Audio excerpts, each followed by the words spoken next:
An gade, se brasserie de sushi meklete, nan gade ak lek ki jan exemple visage peyi a ye. An gade, se yon coup d'œil total capital sou sa kap pase à la ronde bade nan 11 départements yo. An gade, yon émission jam pou yon lot Haïti. Pa di sa pa gade yo. An gade.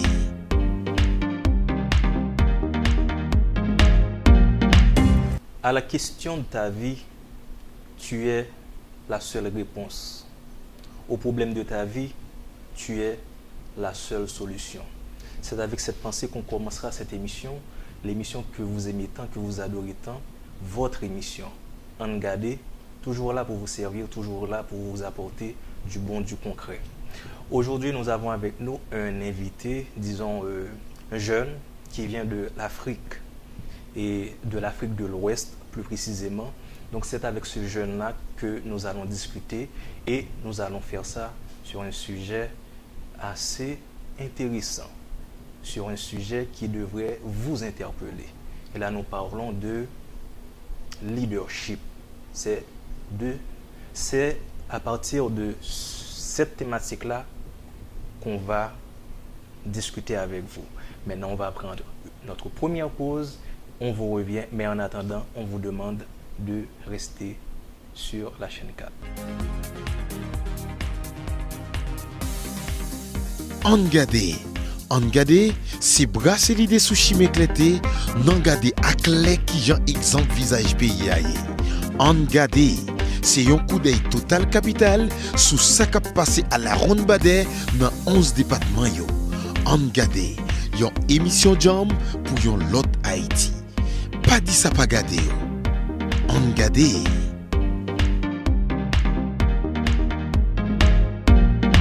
De retour après la pause, chers téléspectatrices, téléspectateurs, donc comme je vous l'avais dit tantôt, nous avons avec nous un Africain, un jeune qui provient du Togo. Donc c'est avec le plus grand plaisir que nous recevons ce jeune donc, à notre émission Angade. Monsieur Kojo Amega, comment ça va? Je vais bien, Monsieur Samuel. Et vous? Eh bien, ça va bien. Donc, c'est un plaisir de vous recevoir chez nous, à l'émission Angade.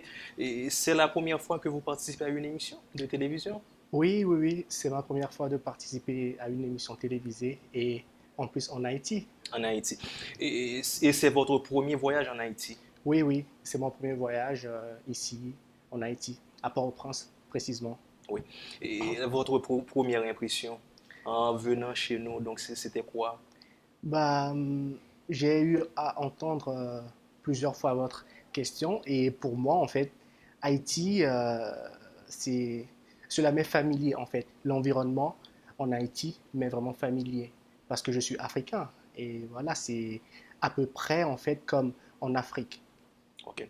Maintenant, la question que j'aimerais vous poser, vous savez, dans notre émission, ce qu'on fait généralement quand on a une personne qui vient pour la première fois, on prend le temps de demander à cette personne de se présenter, de parler brièvement d'elle, question de mieux connaître cette personne. Dites-nous un peu de mots qui est Kojo Amega. Alors, je me nomme Kojo Maoli Amega, je suis togolais d'origine et africain. Chez moi, en fait, Kojo, c'est un nom qui se donne à tous ceux qui sont nés les lundis. Donc, tous les hommes en fait qui sont nés les lundis s'appellent Kojo. Les femmes, ils s'appellent Adjo. Et ça fait partie de la culture togolaise en fait. Donc, je réside actuellement en France où justement j'ai fait mes études en droit international des droits de l'homme. Et je suis sociologue à la base et juriste en droit international des droits de l'homme. Donc, voilà par rapport à moi, M. Samuel. Parfait. Et maintenant, la question que j'aimerais vous poser, M. Kojo Amega, et quand on dit africain, ça veut dire quoi? Par exemple, pour vous qui êtes africain, ça veut dire quoi être africain? D'accord, M. Samuel. Africain, en premier, c'est être ressortissant de ce continent qui est le berceau de l'humanité, qui s'appelle l'Afrique, en fait. C'est appartenir à l'un des 54 États qui forment l'Afrique. Ok. Maintenant, et vous, en tant qu'Africain, est-ce que vous avez déjà entendu parler d'Haïti et généralement, et comment on perçoit Haïti chez vous? Je dirais que lorsque j'étais au Togo, à Lomé, j'entendais parler de Haïti par rapport justement aux situations liées aux aléas euh, climatiques que Haïti avait connues. À part cela, justement, je ne connaissais pas Haïti en tant que tel. Je ne savais pas que Haïti était un pays qui se situait dans les îles Caraïbes. Lorsque je suis arrivé en France, j'ai eu à rencontrer pas mal d'Haïtiens hein, qui sont devenus pour moi les meilleurs amis du monde. Et c'est par là que je me suis intéressé à Haïti. Et j'avais toujours voulu venir en Haïti. Mais par rapport justement aux occupations, je n'ai pas eu le temps d'effectuer ce voyage. Et aujourd'hui, ce rêve est réalisé et je suis en Haïti aujourd'hui. Et pour moi, Haïti, c'est presque comme l'Afrique, hein. On est pareil, presque les mêmes valeurs. Et puis l'environnement, ça m'est familier, comme Ok. je vous l'avais dit. Donc voilà. Ok. Maintenant, et on se ressemble également, hein? Effectivement, lorsque j'étais arrivé à l'aéroport, on a commencé par me parler le créole. Je me suis dit, enfin, je me suis demandé si j'étais haïtien, si je ressemblais à un haïtien. Donc, du coup, c'est pour dire en fait qu'il n'y a pas de différence entre nous, Africains, et les Haïtiens. Oui. D'autant plus qu'on a des antécédents historiques. Donc, Effectivement. c'est nous autres, et en tant qu'Haïtiens, donc quand on voit un Africain, donc on voit un frère de sang et également un frère de cœur. Effectivement, c'est bien ça, parce que l'origine de Haïti même, en fait, c'est l'Afrique. C'est l'Afrique. Donc, voilà, c'est la famille, voilà, on est des mêmes personnes et voilà, Ok. c'est ça. Maintenant, vous êtes du Togo, donc Togo qui a pour capitale Lomé, c'est bien ça. Et parlez-nous un peu de Togo. Qu'est-ce qu'on doit savoir, qu'est-ce qu'on devrait savoir sur ce pays d'Afrique de l'Ouest? D'accord. Géographiquement, comme vous venez de le dire, Monsieur Samuel, le Togo est un petit pays hein, de 56 600 km² et de 7 millions d'habitants et se situe en Afrique de l'Ouest, hein. Il est limité au nord par le Burkina Faso, au sud par le golfe de Guinée, euh, à l'est par le Bénin et à l'ouest par le Ghana. Donc, lorsqu'on parle du Togo, lorsqu'on parle de l'Afrique, en fait, euh, il y a une histoire en fait qui est ancrée en nous, hein, qui ressort au premier abord.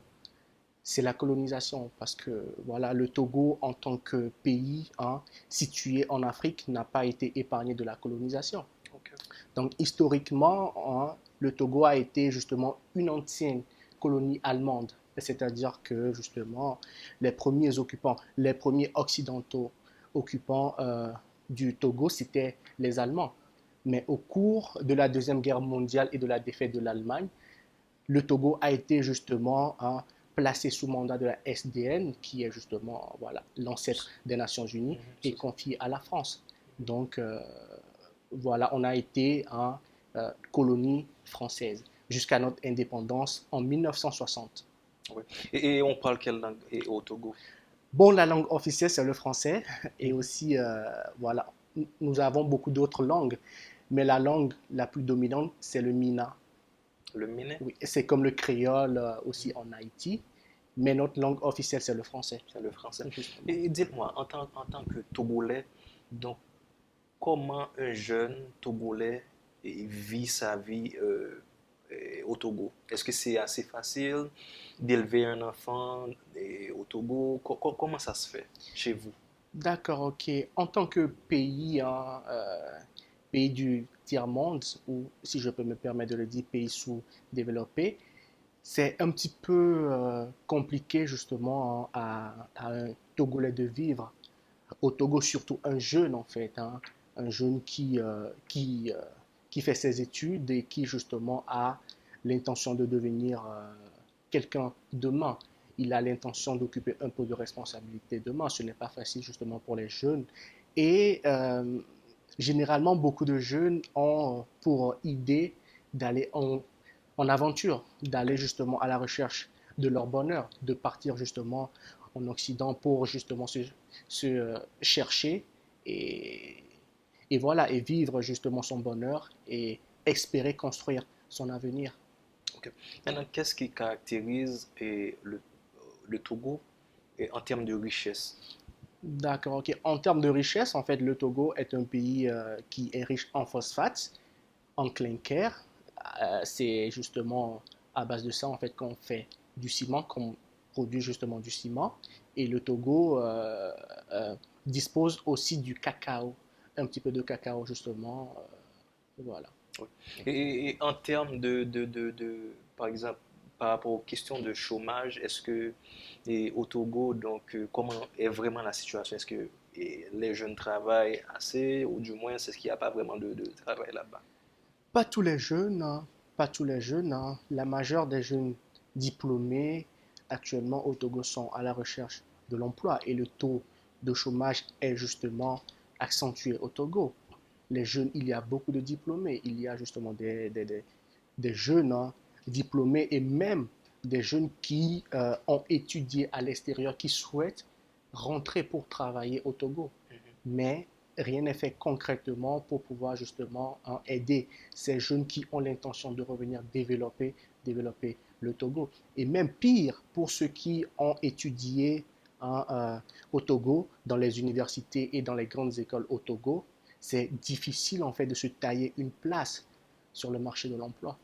Dites-moi, Kojo, qu'est-ce qui vous marque, ou du moins, qu'est-ce qui vous a marqué par rapport à votre pays? Ou qu'est-ce qui retient votre attention par rapport à ce pays vous a vu naître? D'accord. Déjà, je suis originaire du Togo. Hein, c'est la terre en fait qui m'a vu naître et j'appartiens au Togo. Donc, c'est déjà justement, euh, je ne sais pas comment le dire, mais une appartenance hein, à une culture qui est propre à, à- à l'Afrique, hein, à une culture togolaise en fait. L'appartenance à une culture togolaise déjà, et aussi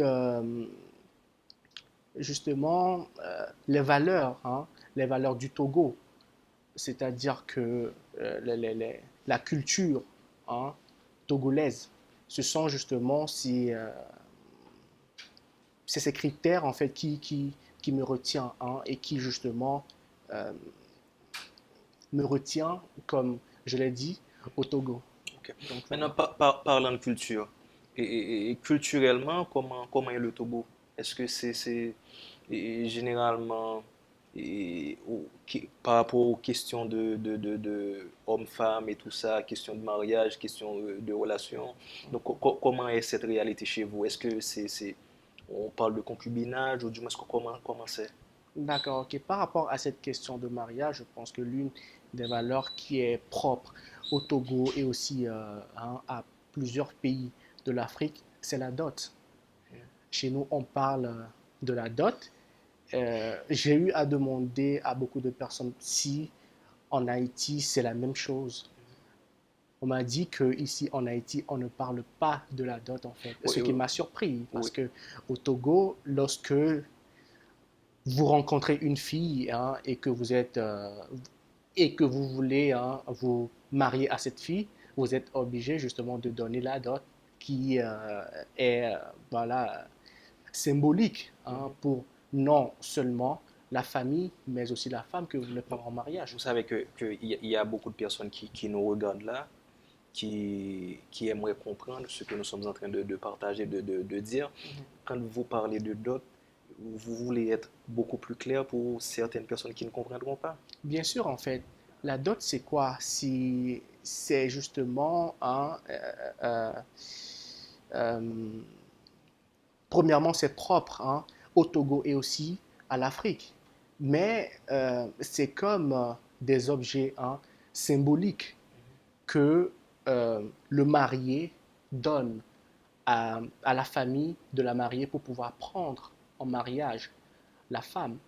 Ce n'est pas pour acheter la femme, non, Mhm, je n'ai pas parlé de ça. mhm. Mais ce sont des objets symboliques. Et parmi ces objets, cela varie hein, d'une famille à une autre. Cela peut être constitué d'épargne, de l'argent. Cela peut être constitué des bouteilles de vin et de whisky. Des terres également? Justement, Ok. justement, cela varie et cela dépend des familles. Généralement, c'est la famille de la femme qui exige en fait hein, de quoi doit être composée la dot. C'est la famille de la femme qui exige en fait que pour la dot de notre fille, nous voulons telle chose, telle chose, telle chose. Donc ça varie d'une famille à une autre. Donc Effectivement. dépendamment de la famille, la dot pourrait être assez exagérée. Bon, je ne suis pas encore dans ce cas, je n'ai pas encore demandé une femme en mariage pour le savoir, mais d'après les connaissances que j'ai, cela varie, hein, en général, ce sont des objets qui sont symboliques, hein, et voilà, Ok. c'est symbolique, de façon symbolique. Maintenant, en tant que jeune Togolais, et quel a été votre plus grand défi là-bas?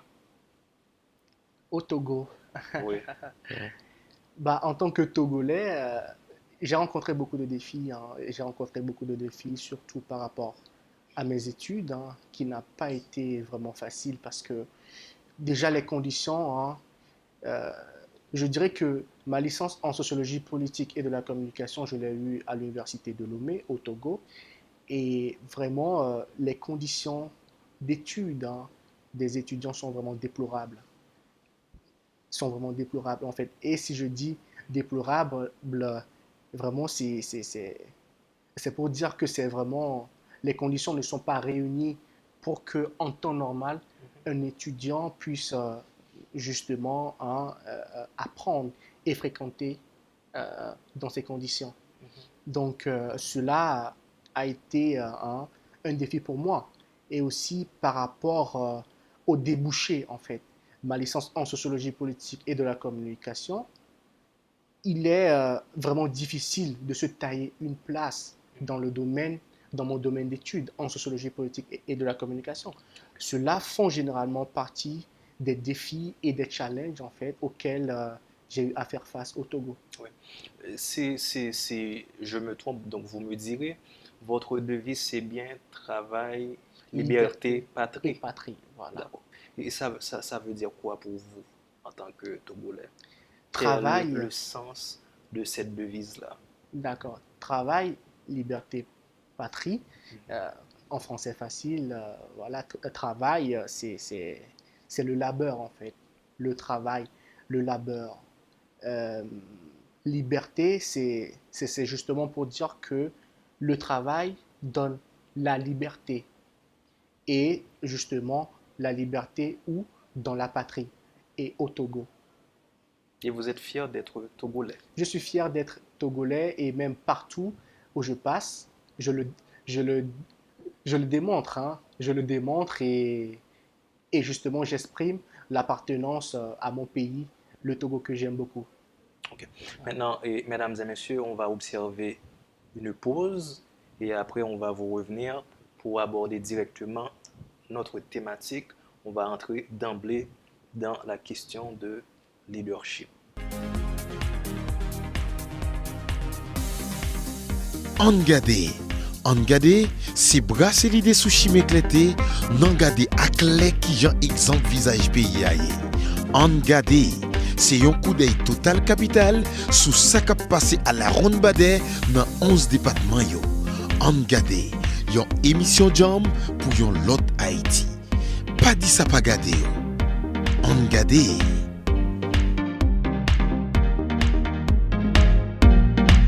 De retour après la pause, pour vous qui venez d'être branchés, donc vous suivez l'émission Angade et la personne qui vous apporte cette émission aujourd'hui, c'est bien Samuel Joseph, votre ami, votre frère, votre serviteur. Donc nous avons avec nous un Togolais et là on va entrer directement dans cette question. Pourquoi vouloir parler de leadership? D'accord, Monsieur Samuel. Pourquoi le c'est leadership. important, hein? D'accord, ok. Monsieur Samuel, le leadership est une question qui m'a toujours passionné, hein, qui m'a toujours passionné et au regard de tous ces leaders que j'ai connus en Afrique, je me suis intéressé justement au leadership. Oui. Maintenant, avant même d'aller un peu plus loin avec cette thématique, vous définissez le leadership comment exactement? De la façon la plus simple, comment vous allez définir ces deux concepts-là D'accord. de vocable? Le leadership, c'est l'influence politique, psychologique et sociale qu'a une personne sur un groupe d'individus. En d'autres termes, en fait, c'est la capacité de pouvoir conduire, gérer une équipe ou un groupe d'individus. Donc, un leader, pour moi, c'est premièrement un homme de vision, quelqu'un qui justement a cette capacité de pouvoir gérer et conduire une équipe ou un groupe d'individus. Est-ce que vous vous êtes forgé votre propre définition par rapport à ces vocables-là? Justement, en fait, c'est une définition que je me suis forgée au regard justement de tous les leaders que j'ai eu à étudier, ne serait-ce qu'en Afrique ou aussi en Europe. Vous avez parlé de tous les leaders que vous avez étudiés. Vous pouvez nous donner quelques exemples des leaders que vous avez étudiés ou encore côtoyés? Bien sûr, en fait, mon modèle en tant que leader, c'est Nelson Mandela. Je ne sais pas si Oui. vous avez une fois entendu parler de... Aucus. Sûrement, bien sûr. Aucus. Sûrement, bien sûr. Nelson Mandela et aussi quelques leaders africains comme Paul Kagame, qui est le président du Rwanda, qui justement fait du bon boulot en matière de développement du Rwanda, un pays qui a connu un génocide en 1994. Maintenant, d'après vous, est-ce qu'on est né leader ou est-ce qu'on le devient? Euh, L'idée d'être né leader me paraît peu évident. Je dirais plutôt que on devient leader. Le leadership, c'est quelque chose qui se construit. Hein. Le leadership ne s'acquiert pas automatiquement. C'est quelque chose qui se construit. Hein. Après, euh, voilà, beaucoup de batailles, après beaucoup de défis, après beaucoup de challenges. Le leadership, c'est quelque chose qui se construit au fur et à mesure. Certaines fois, vous n'avez pas l'impression qu'il y a certaines, je dirais, certaines choses ou encore certains métiers qui s'apparentent à une personne. Donc, quand vous regardez cette personne-là, vous dites, tiens, tiens, celui-là ou encore celle-là, donc, on dirait que ça fait partie de cette personne. Certaines personnes, quand vous les regardez, vous aurez tendance à croire que ces personnes-là sont des leaders nés. C'est la raison pour laquelle je vous ai demandé donc si certaines fois il n'y a pas des personnes donc, qui sont nées pour diriger, qui sont nées pour mener les autres. D'après les expériences que moi j'ai eues personnellement, j'ai beaucoup de personnes, beaucoup de leaders que j'ai eu à côtoyer, avec lesquels j'ai eu à discuter, et d'après leur expérience, je conclurai que le leadership se construit et s'acquiert au fur et à mesure que l'on avance, au fur et à mesure que l'on fait face aux challenges et aux défis. Et d'après vous, quels sont les éléments pouvant caractériser un leader?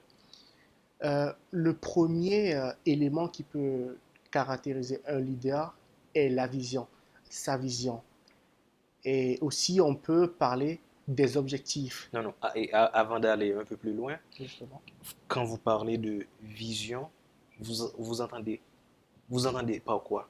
Qu'est-ce que vous entendez par là? Quand vous parlez de vision, question d'aider les personnes qui nous regardent de bien maîtriser automatiquement et que vous dites vision, donc ces personnes-là peuvent voir, ah, moi-même, j'ai la vision qu'il faut pour me constituer encore, pour me voir en tant que leader. Vision, selon vous, de façon explicite, c'est quoi? Vision, c'est d'abord son rêve, en fait.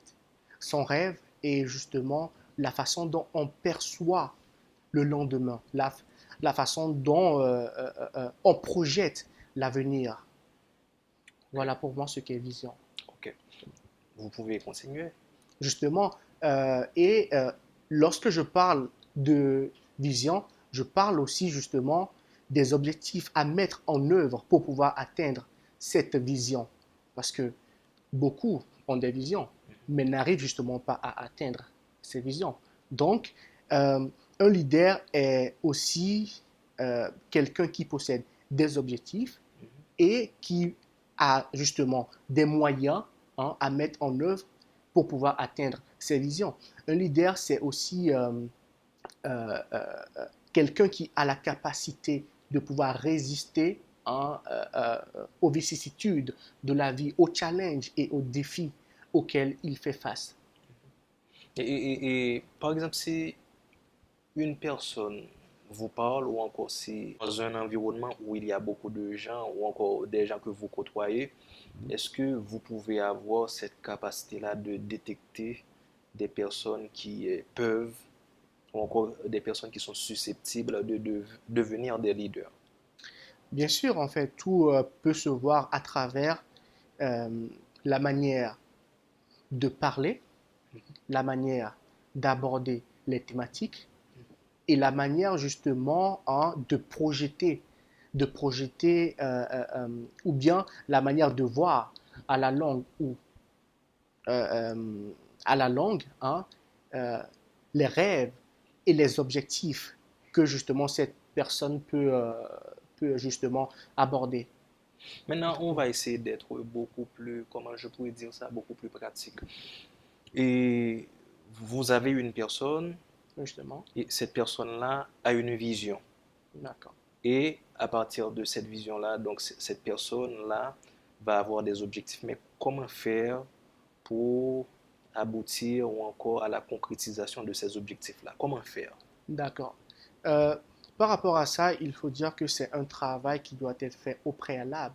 Il faut être aussi entouré des personnes que vous jugez capables de pouvoir vous accompagner parce qu'un leader ne peut pas fonctionner seul. Il doit hein, travailler en collaboration avec des personnes qu'il juge compétents pour justement l'accompagner à atteindre cette vision Donc, et ses objectifs. donc, à vous entendre, donc l'environnement du leader, donc c'est quelque chose qui a toute son importance. Effectivement, l'environnement, les personnes auxquelles il fait face, les personnes qui justement désirent travailler avec lui, tout cela justement ça fait partie voilà enfin, d'un leader et puis de sa capacité de travailler avec eux pour pouvoir atteindre ses objectifs. Quel comportement ou encore quelle attitude un leader devrait avoir par rapport à des défis donc qu'il veut, euh, je pourrais dire, qu'il veut relever? Quel comportement? D'accord. Un leader, c'est quelqu'un qui incarne si je peux me permettre de le dire, un charisme en fait. Un charisme et une capacité à pouvoir résister aux challenges et aux défis. Peu importe les défis, peu importe les défis, euh, un leader ne peut pas justement renoncer renoncer sur son chemin ou bien euh, dans sa vision d'atteindre ce qu'il veut. Il ne peut pas renoncer à tout cela. Il est quelqu'un, c'est un homme en fait qui, justement, malgré les challenges, trouve une solution, au moins une solution pour pouvoir contourner les défis, pour pouvoir atteindre la vision comme on vient de le dire. Est-ce que tout le monde peut devenir leader? Euh, Tout le monde peut devenir leader, oui. Et comme je l'avais dit précédemment, le leadership se construit. Ça se construit en fait. Mais est-ce que cette construction-là, est-ce que tout le monde pourrait arriver à aboutir à pareille construction? Est-ce que c'est possible? Parce que généralement, on pourrait dire que il y a certaines choses qui pourraient être réservées à une catégorie de personnes. Une- Est-ce que là, en fait, et dans la vie, même la vie dans son essence, est-ce qu'on peut se dire que tout le monde peut être leader? Est-ce qu'il y aura pas toujours des gens pour mener, il y aura pas toujours des gens pour suivre d'autres personnes? En ce sens, est-ce que donc la question du leadership, est-ce que c'est pas l'apanage d'une catégorie de personnes? Si Nelson Mandela, hein, qui est ancien président de l'Afrique du Sud, a pu passer 27 ans en prison et par la suite est devenu président de de l'Afrique du Sud, cela ne s'est pas fait d'un jour à l'autre. Je vous comprends. Cela a été une construction. Nelson Mandela a été condamné en 1964. En 1990, il a été libéré. En 91, il a été président de son parti qui est l'ANC. En 93, il a été prix Nobel de la paix. En 94, il a été président de l'Afrique du Sud. Et un poste en fait qu'il a occupé depuis 1994 jusqu'à 1999 avant de laisser sa place à Thabo Mbeki. Donc, c'est pour dire que, et même après sa vie de président, il s'est justement impliqué dans la lutte contre le VIH-Sida. C'est quelqu'un justement qui, malgré les challenges, malgré les défis, il n'a pas renoncé à son combat, à la lutte anti-apartheid. C'est pour dire que tout le monde en fait peut devenir leader, peu importe les défis. Il s'agit justement d'avoir une vision et de se battre en conséquence, d'avancer malgré les défis, malgré les challenges pour pouvoir atteindre cette vision. Et comme je vous l'avais dit, mon modèle en tant que leader en Afrique, c'est Nelson Mandela. Son histoire, ça m'a beaucoup marqué. Et pour moi, il demeure justement une icône incontournable en matière de leadership en Afrique. Okay. Vous savez, Monsieur Amega, c'est bien ça, Monsieur Oui. Amega, voilà là où j'en suis avec vous. Si tout le monde peut devenir leader, dans ce cas, vous n'allez pas avoir de personnes qui vont vous suivre. Donc, si le leader, c'est normalement une personne qui a la capacité de drainer une foule ou encore de drainer des gens derrière lui, encore de faire des disciples, là, et comment on va se retrouver dans pareille situation? Donc, si tout le monde devrait être leader, donc est-ce que cela n'allait pas poser un véritable problème? Oui, en fait, tout le monde peut devenir leader, mais ce n'est pas tout le monde qui, justement, veut être leader. Cela dépend, en fait, de la personnalité même, de la personnalité. Voilà, Cela dépend de la personnalité. justement. Et lorsque vous dites cela dépend de la personnalité, vous voulez dire quoi exactement? C'est pour dire qu'il y a certaines personnes qui, justement, sont, si je peux me permettre de le dire, sont destinées à être un leader. Il y a des personnes, en fait, qui voilà, dans la vie, ont toujours voulu être leader. Ils ont toujours voulu être leader. Ce sont des personnes, en fait, qui sont déterminées à être leader. Et ce n'est pas tout le monde qui a cette intention. Cela dépend voilà, de la personnalité et de voilà, chacun de nous. Et vous pensez que c'est lié au destin, certaines fois? La question de leadership, La question de leadership liée au destin, tout est relatif, hein, c'est relatif, comme je le dis, à la personnalité de voilà, chacun. Tu peux être destiné à être un leader, mais justement, si justement tu ne remplis pas les critères d'être un leader, tu ne pourras jamais l'être. Tu ne pourras jamais être ce leader. Donc, voilà. oui. On le dit souvent, charité bien ordonnée commence par soi-même. Maintenant, si on parle de leadership, donc moi-même, je me vois dans l'obligation de vous questionner sur ce point. Est-ce que vous vous considérez comme un leader? Un leader, est-ce que je me considère comme un leader?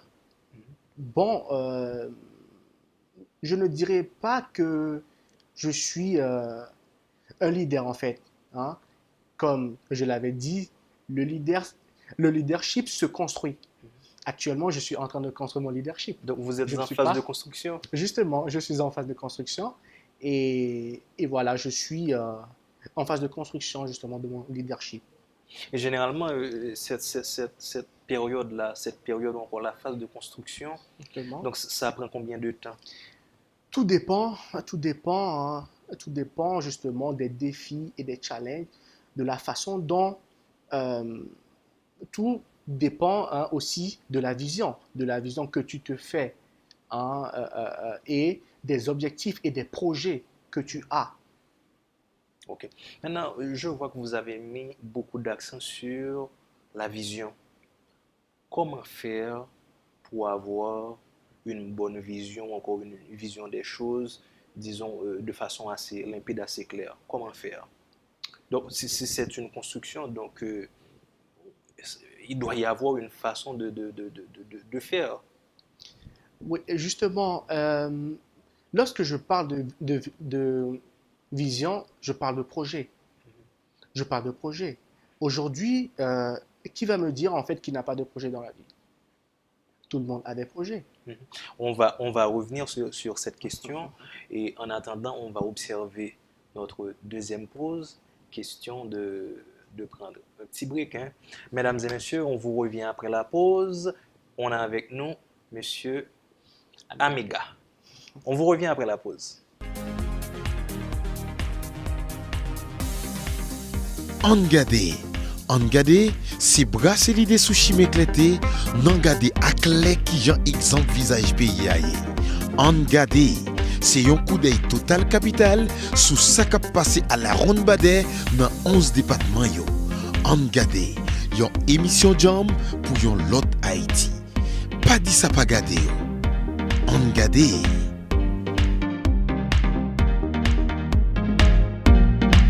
Retour après la pause, vous suivez Angade, vous êtes sur Télé Éclair et vous avez avec vous votre ami, votre frère, votre serviteur, donc qui vous apporte votre émission, l'émission que vous aimez tant, que vous chérissez énormément. Nous avons avec nous Monsieur Amega. Monsieur Amega qui est en train de nous parler non seulement de son pays, de l'Afrique de l'Ouest qui a pour capitale Lomé, et qui nous parle également de leadership, qui nous parle, qui voit avec nous certains aspects donc, qui inhérents et aux questions de leadership. Et Monsieur Amega, j'aimerais élargir un peu notre discussion. D'après vous, est-ce que le problème que nous vivons, encore que certaines sociétés, encore que certains pays vivent, sont liés intimement aux questions de leadership?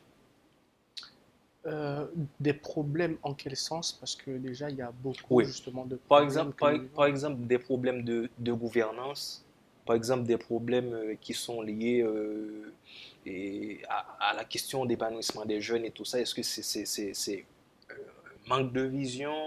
Est-ce que ça a rapport avec, et grosso modo, avec cet aspect-là?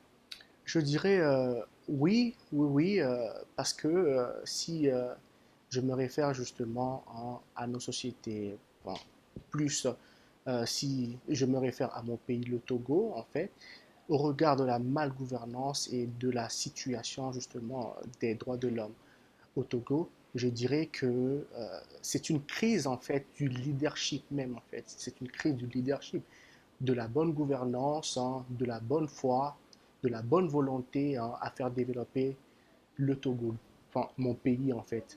Euh, on peut aussi justement donner l'exemple de la Libye avec l'ex-guide Muammar Kadhafi.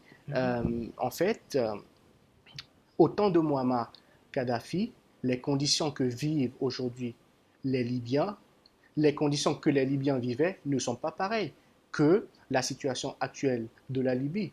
Vous êtes justement d'accord avec moi que d'après l'actualité, hein, la Libye justement s'est transformée en un camp où les Africains même en sont vendus hein, à des, voilà, comme des esclaves en fait. Au temps de Muammar Kadhafi, La Libye ne vivait pas cela, les Africains ne vivaient pas cela. Mais justement, après sa mort, on a vu tout ce que la Libye traverse.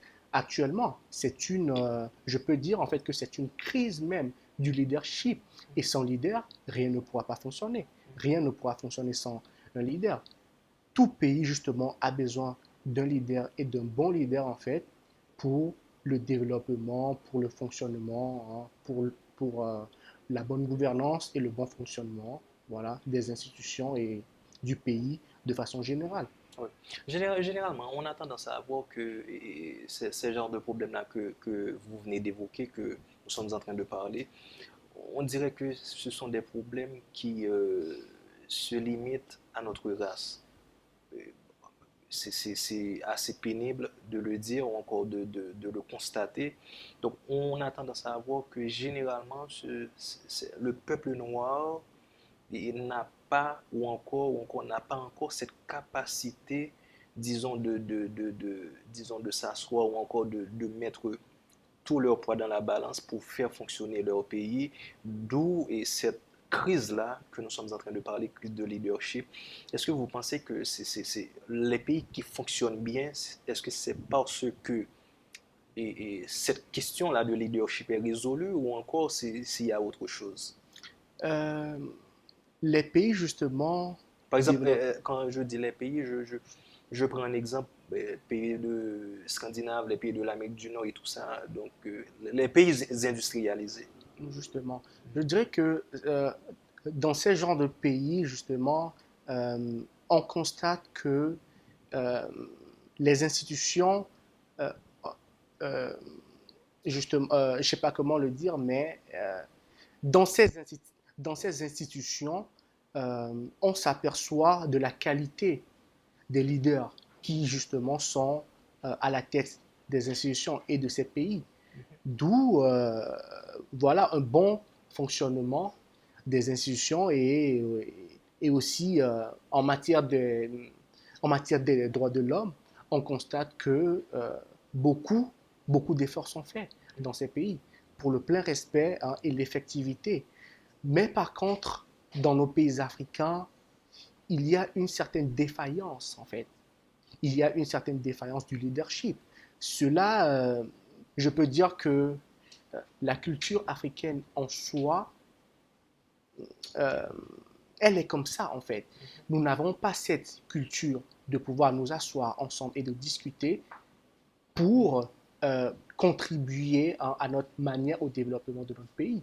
C'est ce qui nous manque en fait dans nos États africains. C'est ce qui nous manque précisément dans mon État au Togo. C'est ce qui nous manque en fait. Il faut que tous les fils et filles du pays se rassemblent, s'unissent pour pouvoir discuter sur les éléments hein, dont le pays a besoin pour pouvoir se développer, pour pouvoir avancer. On a besoin. Nous voyons les problèmes, nous les constatons, nous les vivons, mais nous ne sommes pas à même de les résoudre alors que nous observons ces problèmes et nous les vivons chaque jour. Donc, et ça donnerait l'impression qu'on n'est pas assez intelligent, qu'on ne pense pas vraiment à sortir notre pays du bourbier d'où il est. Bon, on fait dire que voilà, c'est les Blancs sont plus intelligents que nous. Non, ça donnerait l'impression. Je ne suis pas sûr, je ne suis pas sûr que cela donne l'impression parce que déjà, il y a une civilisation occidentale. Les Blancs aussi, ils ont leur civilisation, ils ont leur culture. L'Afrique aussi a une culture en fait. L'Afrique a une culture, l'Afrique a une civilisation. On est dans la pratique et Améga, on est dans la pratique. Justement. Concrètement, quand on regarde ces pays, quand on regarde la façon qu'ils évoluent, on se dit, mais wow, est-ce qu'il n'y a pas vraiment quelque chose qui manque chez nous? Pourquoi nous sommes en train, disons, d'évoluer de cette façon-là? Qu'est-ce qui manque? Qu'est-ce qui ne va pas chez nous? Est-ce qu'on n'a pas un problème qui est lié à nous-mêmes? Moi-même, je me pose toujours cette question. Why? Le problème, en fait, je dirais que c'est le sous-développement. L'Europe, et si je peux le dire, les pays européens, ils sont beaucoup plus développés que nous. Ils sont largement plus développés que nous. Alors que en Afrique, on vit toujours encore dans le sous-développement. On Cela vit, est lié à ça, en fait. oui, on vit dans le sous-développement quand bien même on est riche culturellement, quand bien même et en termes de ressources minières, en termes d'autres ressources, donc on est riche, mais où est le problème? On vit dans le sous-développement pendant qu'on possède du pétrole, on a de l'or, on a les... Why? Oui. Vous avez parfaitement raison. Mais d'après moi, tout est justement... Est-ce qu'on n'est pas assez intelligent pour voir, pour se dire, mais tiens, tiens, on a toutes ces richesses-là, pourquoi pas nous mettre d'accord, voilà, voilà comment on va faire pour sortir notre pays et là où il est. Justement, c'est ce qui manque à nos chefs d'État aujourd'hui, de s'asseoir autour d'une même table et de discuter qu'est-ce qui peut contribuer au développement de l'Afrique, qu'est-ce qui peut contribuer au développement de Haïti. C'est ce qui nous manque aujourd'hui. Et moi, sincèrement, j'invite les leaders politiques et africains de s'asseoir et de discuter concrètement du développement de l'Afrique. On en a besoin. On ne va pas justement rester en Afrique et dire que oui, voilà, l'Afrique est le berceau de l'humanité, l'Afrique est le continent le plus riche en matière de ressources naturelles et pourtant on persiste dans l'extrême pauvreté.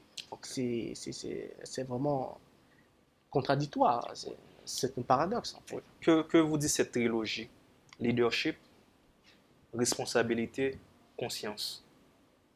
Est-ce qu'on peut parler de leadership si on ne tient pas compte de la question de responsabilité, d'une part, et d'autre part, la question de conscience?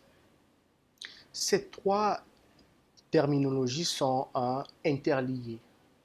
Parler du leadership, c'est une question de responsabilité. Les leaders, justement, ils sont responsables de conduire, de gérer, de défendre les intérêts du peuple. Ils doivent être conscients, en fait, que le développement de leur communauté est entre leurs mains. Donc, ce sont justement des termes qui sont interliés et on ne peut pas parler de l'un sans l'autre. Aux jeunes qui vous écoutent, à ce pays-là, donc qui vous regardent, vous leur direz quoi par rapport à la responsabilité qu'ils devraient avoir au regard de leur pays? Vous leur direz quoi? Qu'est-ce qu'ils doivent faire et comment doivent-ils se réveiller? Justement, je dirais tout d'abord que Haïti est un peuple que j'aime en fait. Du plus profond de mon cœur, j'aime Haïti et au regard de cette question de responsabilité, c'est vrai que la responsabilité première incombe à l'État de gérer et de diriger, de faire développer un pays. Mais puisque l'État faille dans cette mission, maintenant il relève de la responsabilité des jeunes de s'associer, de travailler ensemble. Il relève aussi de la responsabilité de la société civile, de la société civile composée des ONG, des associations, des journalistes, en fait, défenseurs des droits de l'homme, de s'unir et de travailler ensemble. Il y a des ONG qui sont à Genève, en Suisse, en fait, avec lequel je vais donner un exemple de lorsque j'étais aux Nations Unies, j'ai travaillé aux Nations Unies dans le cadre de la 39e session du Conseil des droits de l'homme. Et un jour, je reçois un mail, en fait, un mail de ma responsable qui m'a envoyé un mail d'une ONG basée à Freiburg, en Suisse, qui fait part aux ONG de Genève de la situation des droits de l'homme au Togo. C'est-à-dire que les ONG locales au Togo, les petites associations et ONG qui sont étouffées par les grandes ONG et par l'État, ils se sont constitués en association et en coalition pour drainer les informations aux ONG qui sont présents sur la scène internationale pour qu'eux se chargent justement de vulgariser la situation des droits de l'homme. Donc, je dirais aux jeunes de travailler aussi dans ce sens, de s'unir et de travailler, parce que l'avenir de l'Afrique ou l'avenir de Haïti est entre nos mains. Personne ne viendra pour nous le faire. Aucun pays. Les États, ils n'ont pas d'amis. Il faut que nous le sachions. les États, ils n'ont pas d'amis, ils n'ont que des intérêts. Donc, il faut que nous-mêmes, nous prenions cette responsabilité et que nous relevons ce défi, ce grand défi qui, je sais pas, mais qui est en face de nous, en fait. Ce grand défi qui nous fait face. Donc, voilà. Oui. Nous allons terminer malheureusement et il ne nous reste plus de temps. Et votre mot, ce sera quoi? Dernier mot, ce sera quoi? Mon dernier mot, c'est que malheureusement que mon séjour ici en Haïti est presque à son terme. Je repars dans peu de temps, mais je reviendrai en Haïti à cause de l'amour que je porte pour Haïti et justement je contribuerai à ma manière pour le développement comme je l'ai fait en fait, comme je l'ai fait avec les activités que j'ai déjà menées ici en Haïti sur l'éducation aux droits humains et l'autonomisation des jeunes en tant que défenseurs des droits de l'homme. Donc, je contribuerai aussi à ma manière à la promotion des droits de l'homme en Haïti. Eh bien, et c'est un plaisir, c'était vraiment un plaisir de vous avoir reçu et à notre émission. J'espère que ce ne sera pas la dernière fois, donc nous aurons une autre occasion de voir et de vous voir ou encore de voir d'autres Africains qui partagent notre émission avec ce grand public. Mesdames et messieurs, c'était un plaisir, un honneur de vous avoir présenté cette émission. Nous espérons qu'elle vous a plu. Nous espérons que vous avez appris beaucoup de choses et nous espérons que vous allez mettre ces choses en pratique. Vous allez lire à propos des personnes qui prennent leurs responsabilités, qui sont de véritables leaders pour être en mesure de susciter le changement nécessaire dans notre pays. Nous avons tous besoin de la paix, nous avons surtout besoin que notre pays marche pour pouvoir vivre et, comme dirait notre poète, dans notre petit coin de terre. C'était un plaisir de vous avoir présenté cette émission. God bless you. God bless Haiti. See you the next time. I love you.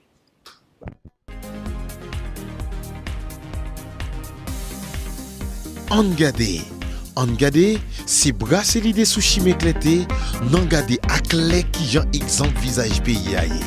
Angade, c'est un coup d'œil total capital sous ça qui passé à la ronde badé dans 11 départements yo. Angade, yon émission jam pour yon lot Haïti. Pas dit ça pas gade yo. Angade.